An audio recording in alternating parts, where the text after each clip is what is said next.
if we really, and I've thought a lot about this when you go through it, you can go and look at some value signings they did on 1-year deals and guys that eventually signed, but I'm pure like, we're giving this guy big money and then he's going to come in here and produce for us on that contract. I think that there's a fair argument to be said that that's the best one in Seahawks history.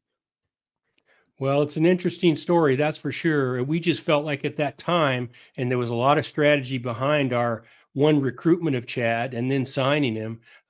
It's kind of a fun story. Dennis Erickson and I, Dennis was the head coach, we actually picked Chad up in a jet at midnight when free agency started in Denver, and his agent, Peter Schaefer, brought them to Seattle, thinking that we had to be first. We had to throw our biggest offer at him. And if he left, it was going to be very risky for him to be able to get that somewhere else. And that's kind of how it transpired. We ended up, and it's funny, Mickey Loomis was our contracting cap guy, the long GM of the Saints. Mickey and I were working on this deal with Peter, and we actually, and this is a true story, slid a check for $7 million across the table in front of Chad. He was scheduled to go to Carolina the next day to make a visit there. And we said, that's fine. You can go to Carolina, but you're going to be walking away from $7 million on this check. And it was a legitimate check that it was going to be his signing bonus. And at that time, in that year, that was giant money. Of course, he and his agent, Peter Schaefer, they huddled about it.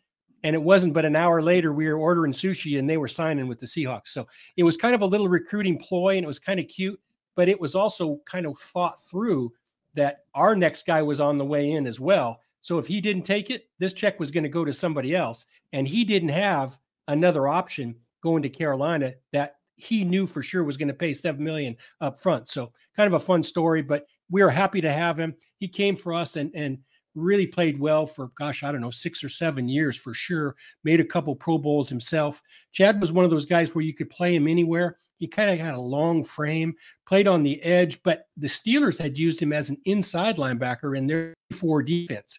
And we wanted to move him outside and put him on the edge and let him rush the passer.